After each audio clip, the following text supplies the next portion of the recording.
Hi there, in this video we'll show you what happens when you weigh down Cress microgreens or not. The first tray is the high weight tray. It is weighed down with 2 kilos. The second tray is the regular weight tray. It is weighed down with half a kilo. The third and last tray is the no weight tray. Here just an empty tray is placed on top. All trays contain the same amount of seeds and get the same treatment throughout the growing process.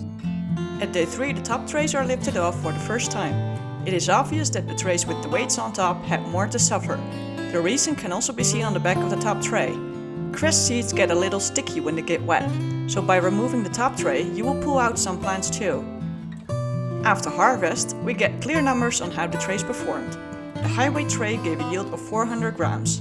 The regular weight tray gave a yield of 365 grams. No real difference with the high weight tray. The no weight tray gave a yield of 765 grams. This is almost twice as high as each of the weight trays. So when you want to grow Cress microgreens, make sure you don't put any weight on top of the top tray when weighing down. Thanks for watching!